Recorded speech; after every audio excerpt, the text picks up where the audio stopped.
Focus. Ideate. Innovate. Enable.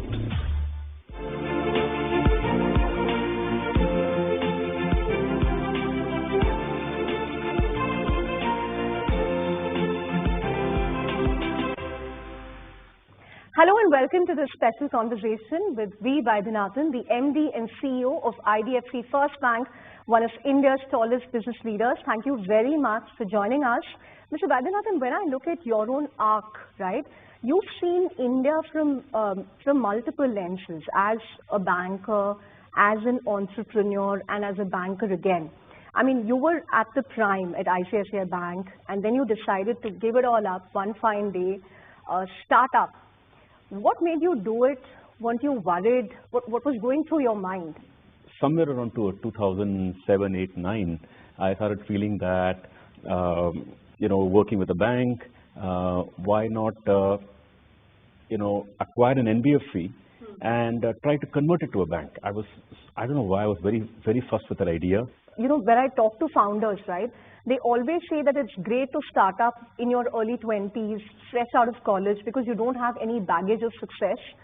You have it in you to, take those hits, take those rejections. But you were someone who was already a very successful executive. You were, at the top of your game then. To give it all up and start up from scratch?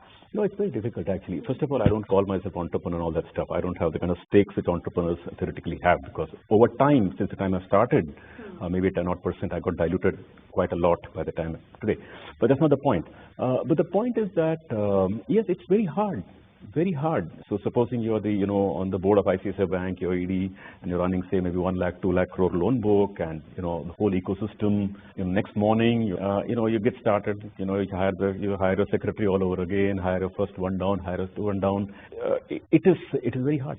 Give us one or two anecdotes that, maybe an episode that you coped with, that hit you hard, and then you learned from it. I remember once, after pitching for maybe like 1.5 years, finally we got one private equity player to really give us 800 crores. It's a really big money. At that time, actually, people may forget. People may complain about economy and all that. People are forgetting how 2010, 11, 12 was. It's really bad.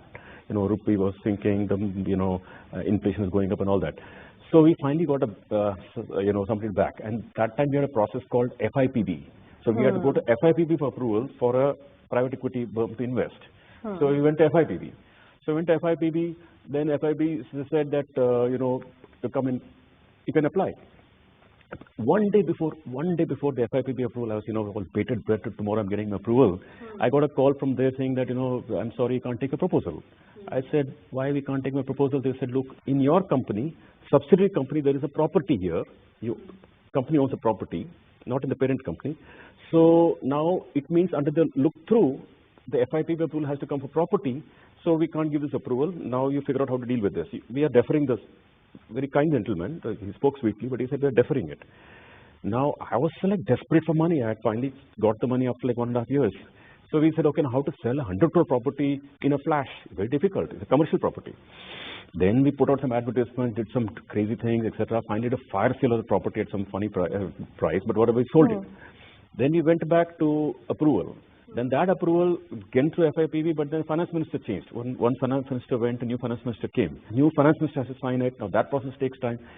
So it's very hard. In the meanwhile, the heart is in the mouth. If the money does not come, then, you're cooked. You have so many people to answer to. But so it's very hard. I do think that this is how it is initially.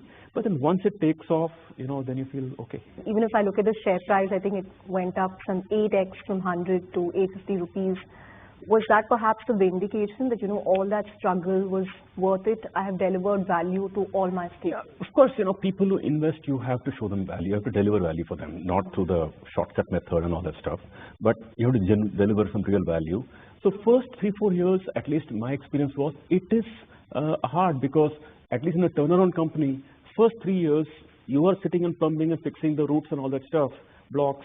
But meanwhile, people are saying, hey guys, nothing's happening, people scream. So you have to go through that process. But yeah, finally when a stock, I had personally bought the stock at some 160 rupees or something. Finally, when it touched about maybe 650, 700, I sold a block to square my loan because I was myself a loan. And then, yeah, the stock did go up. The funny thing is that, of course, I'm going through it a second time. What was that experience now? Same experience, first 3-4 years, difficult time, not that difficult a time like Capital First, but still, investors asking questions, go through the process. I believe that moment does come when things turn around. In fact, I want to ask you about that. I believe you borrowed 70-80 crores to, buy a 10% stake in the bank. And I mean, that was a pretty risky thing to do. No, I was very sure. I mean, sure means what did you know about saying that I have skin in the game as an entrepreneur? Yeah, I mean, it's not to show. It's really to have. How do you create value? You have to have ownership, right? So, and how do you get ownership? So you have to borrow. So that's how it starts. But I was pretty sure. I was very sure of the model because I knew that India is so much open for business, so much for opportunity. The business was not new to me. I've done that for a long time. It's just starting up is difficult, and therefore to entrepreneurs or who are startup people who are listening to the program, I must say start is always like that. Don't get disappointed. Don't get disappointed and keep at it, till you see the results. But I must ask you, Capital First came up at a time when people were not even talking about unicorns and soonicorns and the fancy words we use today. So when you look back on that era and now, how do you think the startup ecosystem has progressed in India? I like the term era because, you're right, 10 years sounds like an era these days. Right? It does for India at least. It really is an era because so much has changed. But yeah, I mean, like I gave the example of getting FIPB approval. I don't think there's any FIPB today in the first place. Like that, FDI has been made auto in so many sectors in the country. The whole ecosystem has come about. For example, now you have credit bureaus, you have Jan Dhan, you have Aadhaar, you have biometric, AIML, cloud. The whole ecosystem has come alive. I think it's a very different place in 10 years already. And therefore, I heard some startups are these days saying that, okay, guys, want to leave the country, want to work somewhere else and all that, rubbish. They haven't seen how hard it was before. So I think it's getting better. Yeah, let me in fact come to that. As you said, so much has changed for the better. But, we still see startups talking about ease of doing business. And as you said, so many have flipped to jurisdictions like Singapore and the US. So ultimately, we've almost become like a back office for some of these unicorns. What would you say to entrepreneurs, in terms of the India story and building in India for India, the reforms that have come about? I would actually say that, the process of startups asking for, better and better, ease of doing business, etc., is actually a good thing. There should be a demand. There should be, people who should push for change and get better. So I think it's a good thing. But having said that, I would actually say that things have remarkably improved. I mean, you can't even imagine today. Can you imagine a world without Aadhaar?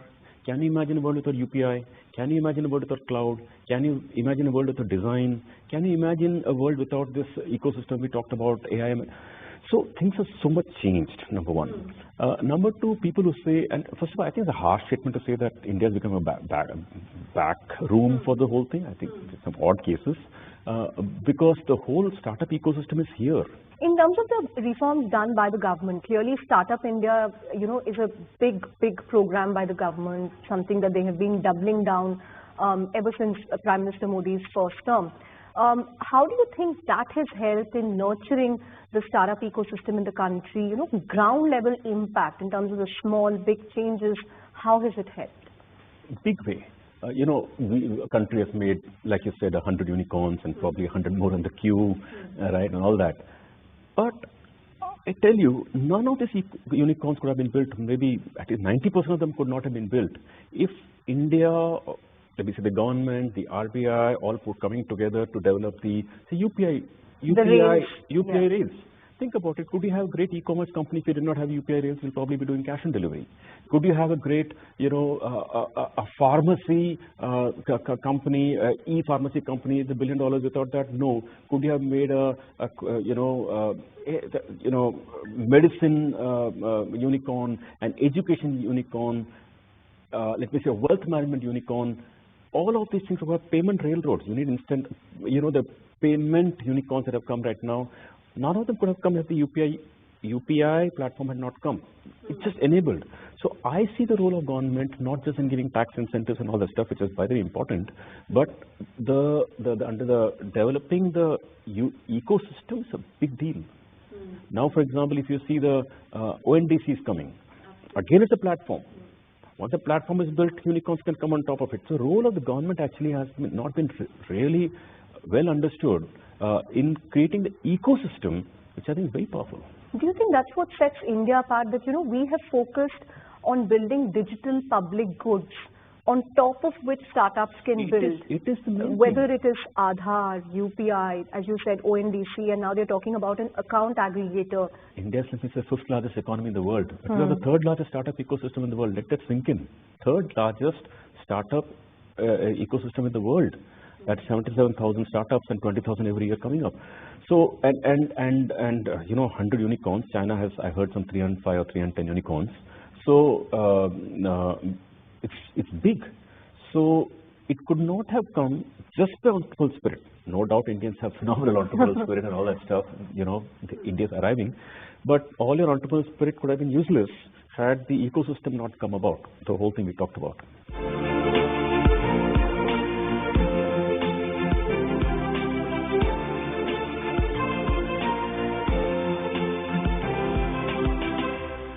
I also want to ask you, Mr. Vaidyanathan, you know, when we talk about startups and unicorns, the focus is a lot on the vanity metrics. What is the valuation? What is your Series D, Series E funding? But beyond this unicorn tag and sunicorn tag, what value do you believe startups are adding to the country? Actual value? It's the efficiency they bring to the system. When you say efficiency? For example, let me say you got to order a cab. If you didn't have a cab process, the nearest cab is coming to you, saving that much more petrol. If you did not have the process, then maybe somebody from 3 kilometers away will come to you. So it's making the algorithms are. Algorithm is making the system more efficient and saving, let me say, serious dollars for the country. Right. Efficiency is fine, but you know, what areas would you like to see startups emerging from? You know, social sector, impact sector. Let me just say that any place where a completely new way of doing business is being discovered, like for example, you used to go to a railway station, maybe not you in your generation, but maybe in my generation, you go to the railway station and go and stand there in a queue and buy a ticket and all that stuff. But do you do that anymore? You go to IRT, right? Do you used to stand in a queue to buy maybe a movie ticket once upon a time? So are you doing that anymore? So the whole fundamentally the process anyway changed, right? You're no longer doing all those things anymore in life. So to that extent, everything is bringing efficiency, like we said before. But the social sector, not just the business sector, so to say, the social sector is also moving to startups and is also becoming a business, which is very powerful, by the way. If you think social sector, let's think of the education sector. It's a social sector. But, you know, instead of government taking the, any government teacher taking a blackboard and scribbling on the board and all this stuff, now it's all gone there. Let me say the health sector is teaming with startups now. Agri-tech also. Agri-tech is teaming with this one. Sanitation is coming up. Waste management is coming up.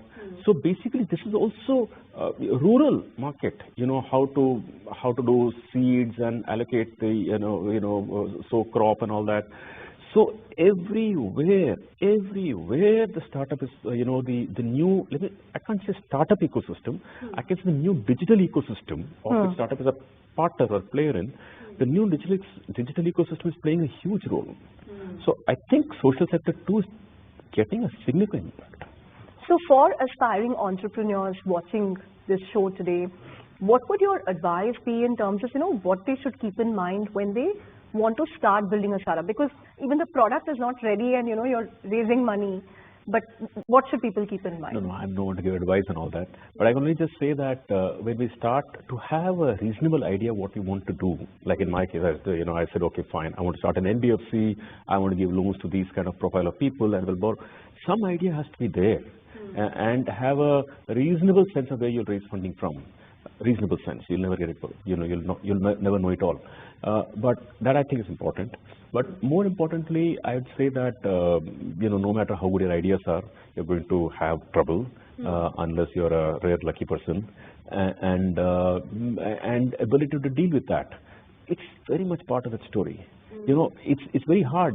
I remember once, you know, it was a very, very horrible time, and nothing was moving for a month and a half, 2 months, and meanwhile there was some payment due, and it was all a mess. At that time, you know, actually I remember once that I actually looked at a liftman, and it was like 9 o'clock in the night or 10 o'clock. I was coming home and I saw a liftman who was taking me up in the. I said, man, what a lovely life he has. It's a liftman, right? I said, man, what a lovely life he has. So I mean, sometimes I'm trying to say that it can be that hard where this one, but people have to go on. Right. Mr. Vaidyanathan, you spoke about the immense value that startups bring to India, you know, in efficiency and other areas. What value would you like to bring to the startup ecosystem in India through your bank? So we have actually come out with the products which I think are attractive. You know, anyway, our products are all a giveaway product. We don't charge much fees and all that stuff. But in this case, we have given 3 years zero balance current accounts. Costs us money. Often people leave no money, they transact, and it sometimes loses money for the bank also. Apart from giving good products as such, really, we are working on these programs like we are talking right now, Leap to Unicorn, that we are now talking with CNBC. So we are also coming out with these kind of opportunities. How is Leap to Unicorn a differentiator? Because, you know, multiple people run different types of incubators or programs. How is Leap to Unicorn going to be a differentiator? What's the USP? So let me just tell you about Leap to Unicorn itself, because our audience may not have heard about it. So what we're doing is that we are actually inviting entrepreneurs to apply for a Leap to Unicorn program. It's an application for a program. So under this program, you know, we will, let me say 4,000 or 5,000 people apply. We will select, say, 400 of them, depending on. So we'll pick, say, 400 of them, and those 400 will put them through a proper high-quality mentoring program. So which means that how to pitch for your startup, how to negotiate, how to hire people. These are the typical problems. Where to sit, how to get started, how to get electricity connections, you know, all that stuff. How to apply for your startup status from the government. Basically, people need all these, how to apply for fund, how to pitch for funding, where to apply for funding, etc. So we put people through this program. Let me say the 400 selected people, and 400 is a pretty good number who have to go through a batch like that. We will select 20 of them. Out of that, say 400, and we will actually get them investors to pitch to. Then out of those 40 odd, we'll pick 5 of them. So we'll put them through Young Turks program, we'll showcase the case. So people who are coming, these 4,000 to 5,000 people, let me say selected 4 or 5 of them will really make it big, and it's a really good program. I do believe people will like it. What's your vision, Mr. Vaidyanathan? Would you love to see, say, for example, over the next 5 years, 25 entrepreneurs who have come from Leap to Unicorn? We all love startups. We have a bit of a, let me say, all of us in India have a bit of a, you know, love affair with startups these days. Everybody wants to start a startup. But we'll be very, very, very happy if some of them turn out to be like wildly successful. Actually, we have our own startup banking program. We call it First Wings, like first as in the brand name of a bank. First Wings, and it's a program, but you don't have to be First Wing customer. You can just be anybody, and you will get all this for free. If I'm an entrepreneur who wants to pitch to V. Vaidyanathan, give me 2 tips. First of all, I need to see, in general life, I like to see a great drive in people. They want to achieve something. And, you know, second thing is that the ideas and the ideation should strike a chord. It should seem to have a reasonable chance at success. And thirdly, of course, very honest, ethical people, you can trust them, because other than where you go, otherwise we can't. So, you know, I think these 2-3 things makes a very big difference actually. What would you say is your superpower as an entrepreneur? First of all, I told you I don't call myself entrepreneur. I don't take those tags to myself. We are insanely focused, like crazy focused. We don't look left or right. It's just building. We believe that we build an amazing bank. India has so much opportunity and all that stuff. 2 is that teams. This is, at least for me, it's worked. You know, if we build trusting teams that they can trust us, we can trust them.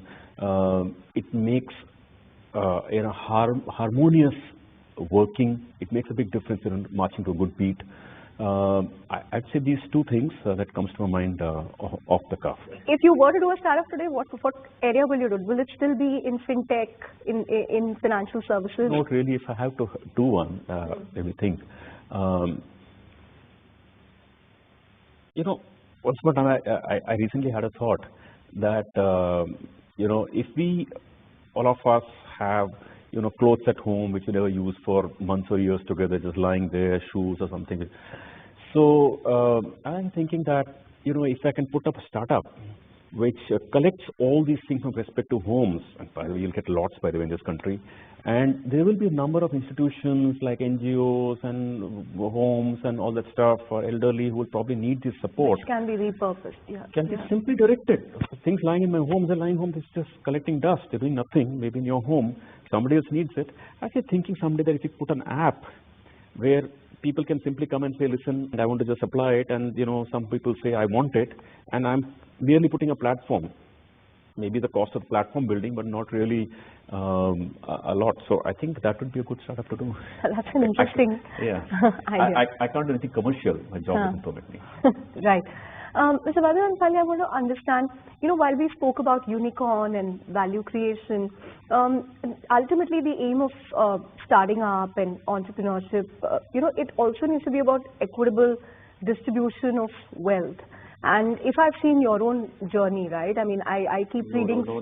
The way I feel is that business itself, okay, like business, when the biggest value add people can do for India and for society actually is to create new businesses where it creates efficiency, etc. And you're hiring people, and hiring people, there's a chain of economic activity going around that, which is why these startups of 70,000 startups are there, and they have probably created 7.6 lakh jobs. Absolutely. So that's also inclusiveness. That's also job. That's also ecosystem. So I want to leave it there.